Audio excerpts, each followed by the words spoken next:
Conselho Consultivo, a economia da zona euro entrou em recessão técnica, caiu pelo segundo trimestre consecutivo. O PIB da zona da moeda única recuou 0,1% no terceiro trimestre do ano. O PIB da zona euro recua pelo segundo trimestre consecutivo, em linha com as previsões dos analistas. O conjunto dos 17 entrou em recessão técnica. Depois de ter recuado 0,2% no segundo trimestre, registrou uma nova queda agora de 0,1% no terceiro trimestre. Na comparação homóloga, o recuo é ainda maior, 0,6% na zona euro. Já no conjunto dos 27, a economia mostrou melhorias ligeiras. Depois de ter recuado 0,2% no segundo trimestre, recupera agora e sobe 0,1% no terceiro trimestre. Ainda assim, abaixo dos valores registados no mesmo período do ano passado. As economias francesa e alemã tiveram um desempenho positivo, ainda assim insuficiente para suportar os recuos na zona da moeda única. A Alemanha cresceu 0,2% face ao segundo trimestre. A França registrou um crescimento idêntico, com uma subida de 0,2%, quando no trimestre anterior tinha recuado 0,1%. Espanha abrandou ligeiramente a tendência de queda e recuou 0,4% no terceiro trimestre. A contribuir para esta ligeira melhoria está a recuperação do investimento das empresas, que aumentou 0,6%, e a menor queda do investimento em construção, que ficou nos 2,8%. Também as exportações espanholas registraram uma melhor performance e cresceram 4,8%.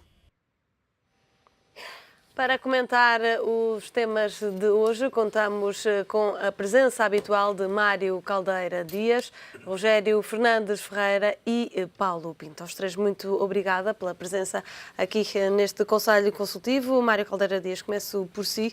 Como é que vê estes dados do Eurostat? Já não é só um problema português ou dos países em dificuldades, os países da Zona Sul. A zona euro entrou em recessão técnica. Pois, infelizmente, não é uma surpresa, não é? Porque normalmente isto é o efeito normal das medidas de austeridade.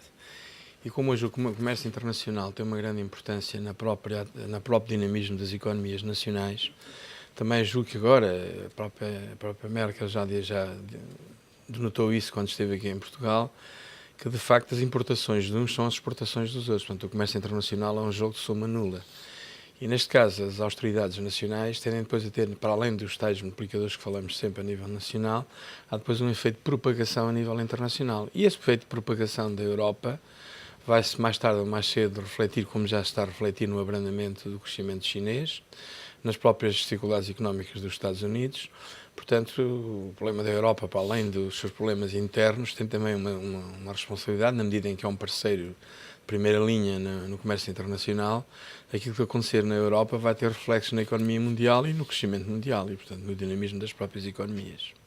Rogério, fica preocupado com esta recessão técnica na zona euro? Claro que sim. Portanto, vemos que em 2 trimestres consecutivos os números na zona euro são negativos, apesar de haver uma ligeiríssima recuperação de um trimestre para o outro. Ao contrário do que sucede em Portugal, que houve de facto um agravamento de um trimestre para o outro. Mas de facto os números são preocupantes. Na zona euro, em Portugal, em Espanha também, nosso principal parceiro em termos de exportações.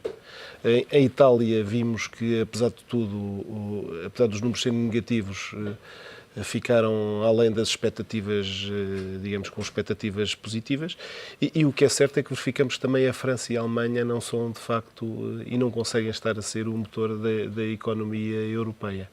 Aliás, é curioso ver algumas declarações no Economist sobre que dizem que a França de facto é uma bomba retardadora e que para o ano podemos ter algumas surpresas com uma das maiores economias da Europa. Portanto, tudo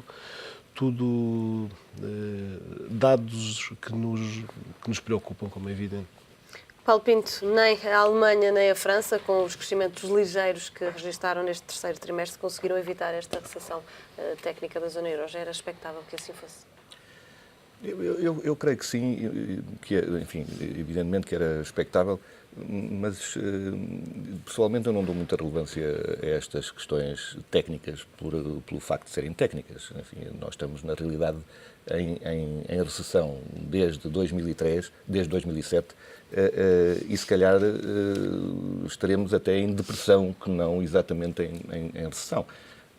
E, portanto, isto são sofismas, são questões meramente técnicas, de semântica, que não acrescentam rigorosamente nada. O problema mais grave é que nós continuamos a insistir na mesma tecla, todos, não é o caso do português, que também não é muito relevante porque ele está num contexto muito mais vasto, e o facto de insistirmos na mesma tecla é que estamos a seguir exatamente os mesmos remédios na expectativa de que o resultado seja diferente. E infelizmente não vai ser. O que me parece importante e relevante é que neste contexto continua a não haver da parte dos políticos, e enfim, é dos políticos que nós temos que esperar alguma alteração, nenhuma ideia fora da caixinha em que estão inseridos. Continuamos a olhar para questões do PIB, continuamos a calcular as mesmas coisas exatamente da mesma forma como o fizemos sempre, continuamos a olhar para os problemas dos países individualizados como se fosse um problema local, quando na realidade estamos a falar de um problema que existe à escala global. Continuamos a fazer comparações com mercados emergentes, como ontem se via na televisão, Portugal e a Colômbia, que a Colômbia tinha tido uma situação idêntica há 10 anos atrás, quando estamos a falar de coisas totalmente distintas, que não, enfim, nem primos são. E esse é que é o perigo. Para referir ainda uma outra declaração que ouvi ontem de mais um político ou política que dizia que as pessoas estavam esquecidas que isto era um problema que tinha tido origem na especulação financeira. Portanto, quando ninguém ainda sabe exatamente o que é a origem do problema, onde é que a gente tem o foco do problema, é difícil que se possa prever ou antever uma solução a curto, médio ou tão pouco a longo prazo. E como é que deveríamos olhar para este problema? Eu creio que deveríamos olhar para este problema da forma mais racional, que é saber o que é que nos trouxe aqui e porque é que nós chegámos a esta situação. E a origem deste problema é uma questão muito simples, é que a gente vive num sistema fracionário bancário, em que ninguém reparou que a expansão do crédito não podia ser ilimitada. E, portanto, se vivemos num mundo que é finito, não podemos ter uma das parcelas ou uma das suas componentes que seja ilimitada. E essa é que é a origem do problema. A origem do problema continua a ser uma situação de crédito, de endividamento, sim, que nós não podemos suster, e é um problema de endividamento porque não existem colaterais suficientes para garantir esse endividamento e, portanto, é o modelo que está a colapsar. Não se pode comparar isto a situações que foram vividas nos anos 50, ou 60, ou 70, ou 80, ou 90, porque neste momento é todo o mundo ocidental que está em colapso. E o que nós estamos é a maquilhar esta imagem que nós temos do mundo ocidental de que vamos poder continuar a manter uma vida futura à imagem daquilo que nós passamos nestes últimos 30 anos, quando isso não vai ser mais possível. Não é por isso um problema apenas nacional, nem sequer europeu, é um problema global. Mário Caldeira Dias, como é que a Europa, como um todo, pode encarar este problema? A Alemanha poderá mudar um pouco a política que até agora tem seguido de dominar com a sua estratégia a Europa? Não, quer dizer, a estratégia deles, eu julgo que o domínio económico que eles têm feito, eu julgo que é mais uma consequência do que propriamente uma intenção ou um objetivo, não é? Portanto, eles têm regra, têm um sistema económico que funciona, têm um sistema económico que planeiam e com vários anos de antecedência, são organizados, têm produtividade, tecnologia, portanto, têm uma economia forte e têm também sempre a ambição que a moeda única seja uma base da sua competitividade e uma moeda forte. É por isso o líder natural? É um líder natural na medida em que a própria moeda forte, na medida em que eles são competitivos com moeda forte, os outros podem não ser. Agora, o problema que resta exatamente para os países como o nosso é que é muito difícil manter competitividades que alimentem um crescimento elevado quando as exportações são feitas em euros. A Alemanha não tem problemas e depois disso traz-lhes várias vantagens, como por exemplo a vantagem de um poder de compra bastante grande sobre tudo aquilo que que é externo, não é? O que não significa que todos os outros países consigam fazer exatamente a mesma coisa, mas terão que ter modelos de competitividade, ou de uma maneira ou de outra, possam, de certa forma, ultrapassar certo tipo de clichês ou certo tipo de paradigmas em que a Alemanha está encostada e que não são necessariamente absolutamente seguros do ponto de vista económico, não é? Portanto, não é seguro que um déficit... Agora temos de, talvez, separar as economias as endividadas das não endividadas, não é? Mas não é seguro que um déficit tenha que ser 3% ou 2% ou 5%. Quer dizer, o déficit tem que ser aquilo que é necessário para responder à situação conjuntural. Por isso, antigamente falavam-se finanças funcionais. Porque muito deste déficit que nós temos e que estamos a tentar corrigir, estamos a cometer um erro. Porquê? Porque o déficit que temos pode não ser o resultado de um desequilíbrio nas contas públicas, mas pode ser o resultado da influência da conjuntura nas receitas fiscais. É aquilo que se chama a diferença entre o déficit discricionário e o déficit automático. Portanto, uma forte componente do nosso déficit tem uma componente automática. Tínhamos que depois ter uma perspectiva discricionária para o aumentar. É claro que nós não podemos fazer isso sozinhos, porque depois a seguir temos o limite do déficit e do endividamento. Portanto, alguma coisa tem que ser feita ao nível estrutural do endividamento para que um novo tipo de políticas possa ser feito.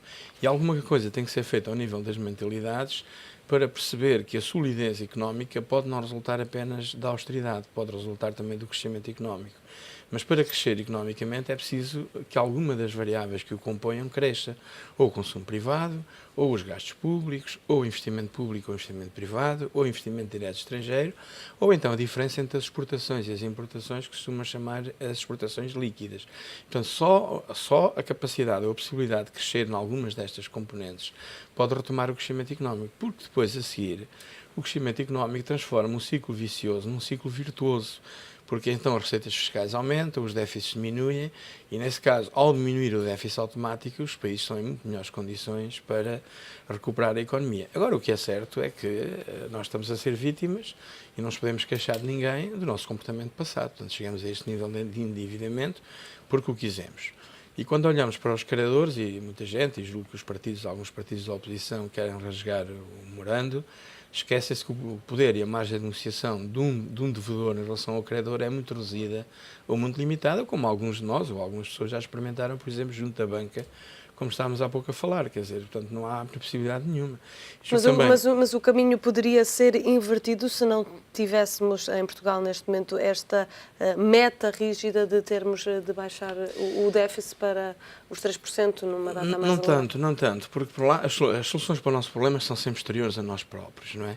Nós, como devedores, provavelmente não temos grandes alternativas, até porque os partidos da oposição, quando dizem que vão rasgar a troika, nunca explicaram o que é que iam fazer no mês a seguir, como é que iam pagar os salários às Forças Armadas, à polícia, aos hospitais, os subsídios de desemprego, nunca explicaram o que é que fariam no mês a seguir.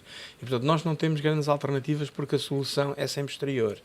Também o adiamento do déficit também não resolve muito, porque o adiamento do déficit significa o acumular de mais endividamento e, portanto, mais dívida para pagar. De facto, nós, quer dizer, julgo que a solução estará ao nível ou da reestruturação da dívida ou das taxas de juros, quer dizer, não há grandes hipóteses nem grandes alternativas. Mas isso dependerá sempre da vontade dos nossos credores em fazê-lo, ou por razões de solidariedade, ou por razões políticas, ou até por razões deles próprios, como vimos há pouco.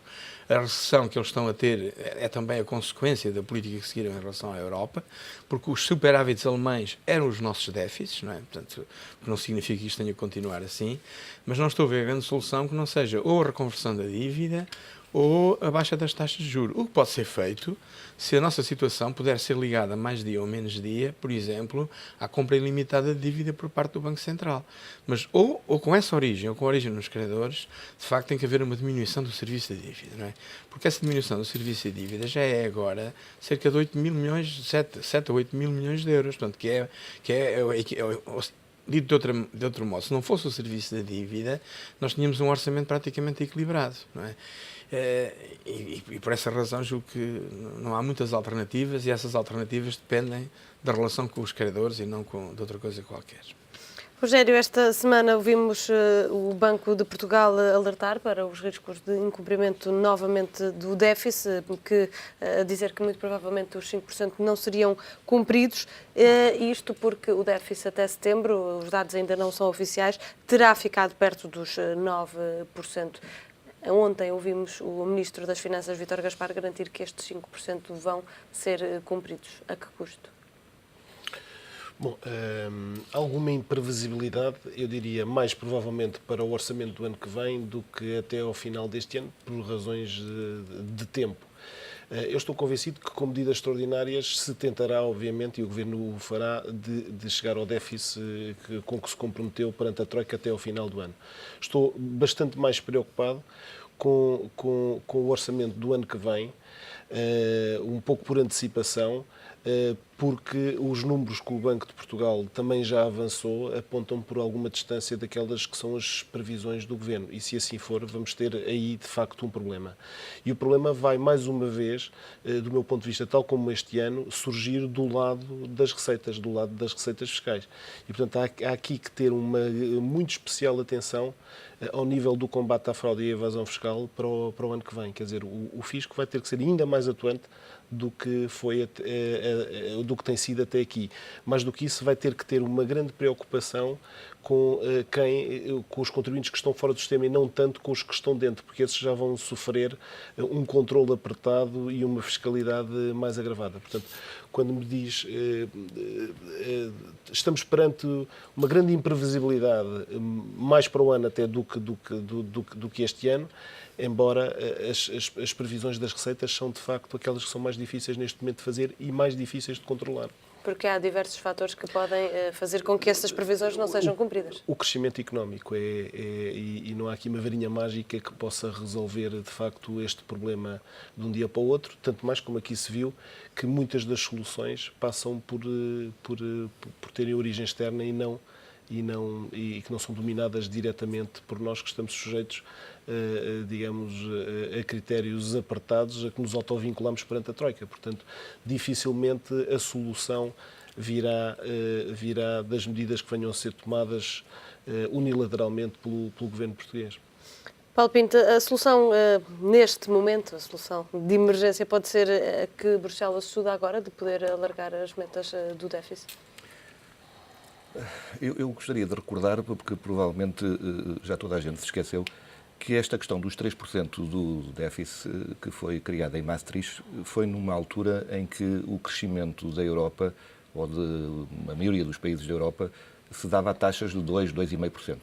E, portanto, era normal que se impusesse um déficit de 3%, porque se imaginava que, seguindo aquela máxima bíblica de que há 7 anos de excessos em que a gente pode ir acumulando para 7 anos de penúria, que é um pouco aquilo que nós neste momento estamos a ver em termos políticos, que uma coisa daria para compensar a outra. O problema é que desde essa altura o crescimento da Europa tem vindo sempre a decrescer, sempre a decrescer. E eu posso aqui fazer uma previsão, sem risco de errar, que nós nos próximos 50 anos, não vamos ter mais crescimentos de 2% na Europa. E este tipo de afirmação que eu estou a fazer, que não é muito difícil de fazer, porque, enfim, são as evidências que o comprovam, e não há solução matemática para que a gente possa alterar esse desígnio, é que é aquilo que deveríamos estar, enfim, não nós, apesar de que os políticos têm muita tendência, quando se encontram num beco sem saída, chamarem a população toda para emitir uma opinião sobre aquilo que também não sabem. Mas as pessoas que supostamente deveriam saber são aquelas que não estão ainda a ver essa situação. E portanto, que nós tenhamos 5%, ou 6%, ou 7%, ou 3%, ou 4%, é totalmente irrelevante, porque este é o caminho que todos os países europeus vão ter. Todos eles vão começar a ter cada vez mais endividamento. E por uma razão muito simples, é que não havendo crescimento, cada vez vai haver mais desemprego. E quanto mais desemprego houver, cada vez os Estados vão ter mais custos e vão necessitar de mais dinheiro e, portanto, vão ter que ter mais déficit. A gente pode se entreter nos próximos meses a discutir essa questão dos 5%. Perante essa visão pessimista, qual é então o caminho para travar este percurso depressivo que os países estão a encetar? Catarina, eu vou lhe explicar isto de uma forma, julgo eu, que talvez seja muito terrena, mas que toda a gente vai entender. Imagine que nos jogos de futebol, 11 contra 11, os resultados acabavam sempre em 0-0 e as pessoas deixavam de ir ao futebol e o negócio do futebol morria. Aquilo que iriam certamente fazer era alterar as regras de um jogo de futebol. E, portanto, ou iam tirar guarda-redes, ou iam pôr 24 jogadores no campo, iam fazer uma coisa assim. Mas tinham que pensar fora das regras. Não é dizer, sim, mas então muda-se o equipamento. Mas agora um terreno sintético, isso não ia alterar nada. Ora, o que nós estamos a viver em termos económicos é exatamente a mesma coisa. A gente pode andar a falar em todas as modalidades das regras, dos axiomas aceites e alterá-los da forma como nós quisermos. Mas não é possível. E não é possível porque há uma coisa que ainda não foi falada em lado nenhum que precisa de ser seriamente discutida, que é a questão da moralidade. Porque cada vez temos menos moralidade em tudo aquilo que é feito. Repare, se houver um problema no sistema financeiro, o Banco Central imprime o dinheiro. E os bancos podem continuar a funcionar. Se houver um problema com os Estados, não há problema nenhum, porque a gente requer a presença de uma troika e a troika empresta o dinheiro. E se a família Antunes tiver um problema, vai dar um pontapé no cão do vizinho. Portanto, este tipo de imoralidade em que existem sempre situações ou soluções para dois grandes grupos na sociedade, que são aquilo que diz respeito ao sistema financeiro e aquilo que diz respeito ao sistema político e aos Estados. E quando a parte mais importante, que é a base da pirâmide, tudo aquilo que a sustém, não tem soluções alternativas, e não lhe é dado soluções alternativas, era conveniente que se começasse a pensar na mudança de um modelo. E eu sei que, neste momento, pensar nisso é muito estúpido. Não só é estúpido, como as pessoas dirão, não, mas a gente não está preparado para isso, porque todas estas alterações de fundo têm que levar muito tempo. Mas, inevitavelmente, também lhe posso garantir que é isso que vai acabar por acontecer, porque se não acontecer isso, a solução ou a alternativa será muito pior para toda a Europa. No caso português, a solução passaria por não preparar Portugal para voltar aos mercados, mas sim para evitar essa contínua necessidade de financiamento? Catarina, voltar aos mercados ou não voltar aos mercados é a mesma coisa, porque estamos sempre a falar de endividamento e de financiamento. A diferença que estamos aqui a falar é que na Troika nós discutimos uma taxa de juros. Discutimos, podemos discutir. Eles dizem é 3 ou é 3,5, não, a gente só pode pagar 3,2, o que seja. Mas é uma discussão feita à mesa. No mercado não há discussão possível. Aparece um leilão e assim, não apareceu ninguém para comprar dívida a 4. E a 5? A 5 ainda não aparece ninguém. E a 6? A 6 ainda não aparece ninguém. E a 7? Bom, a 7 começam a aparecer 2 ou 3. Essa é a diferença. Portanto, voltamos ao início. O bom, que foi aquilo que o Mário Caldeira Dias estava a dizer há pouco, é que a gente não precise de endividamento e que a gente dependa de nós próprios. Isso é que seria ótimo. Mas essa situação a gente não vai ter nos anos mais próximos. Mário, para finalizar, que comentário é que lhe merece? Não, o comentário que merece é que, de facto, hoje, pouco e pouco parece que não, mas as pessoas e os Estados parece que estão a ganhar uma consciência crescente da situação em que estamos conjuntamente metidos, não é? E eu quero acreditar, e julgo que sim, que esse tipo de alternativas ou de formas novas de ver os problemas poderão vir a caminho. Quer dizer, nós não sabemos, o futuro é uma questão aberta, como dizia o Karl Popper. Neste momento as coisas são como são, mas eu quero acreditar que os responsáveis políticos, quer pela posição que têm, quer pela forma como podem influenciar as nossas vidas e todo o mundo, terão, certamente, pensamentos ou estratégias ou soluções alternativas que poderão pôr em cima da mesa quando se for caso disso. Até agora a Europa tem-se adaptado, embora com algum atraso. Eu espero que continue a manifestar essa capacidade de decisão e privilegiar aquilo que é um património comum, que é o euro, a moeda única e a União Europeia, e que possa fazer aquilo tudo o que é necessário para que essa questão seja salvaguardada. Porque nós estamos a falar ao nível das aritméticas de credores e devedores e não nos devemos esquecer depois que isto tem tudo uma dimensão política que mais tarde ou mais cedo eu espero que venha de cima com toda a sua força. Não é? Rogério, 1 minuto para um comentário final. Eu estou de acordo com o que se disse aqui, ou seja, eu acho que a realidade vai impor efetivamente as soluções, quer ao nível europeu, com uma maior integração e provavelmente com um orçamento também mais forte, quer a nível, e espero que assim seja, quer a nível interno, que acho que estamos a precisar de um maior consenso nacional. Esse consenso vai ter que existir necessariamente porque a realidade o vai impor. Portanto, eu acho que a realidade vai ajudar a encontrar soluções que são, porventura, soluções diferentes das que têm, de facto, sido adotadas até hoje. Fora das atuais regras, como dizia Paulo Pinto. Não digo que seja tão depressa, mas provavelmente a realidade vai impor essas soluções. Paulo Pinto, Rogério Fernandes Ferreira, Mário Caldeira Dias, muito obrigada aos três pela presença no Conselho Consultivo, que fica por aqui. Na próxima semana trazemos-lhe mais um tema para analisar. Até lá.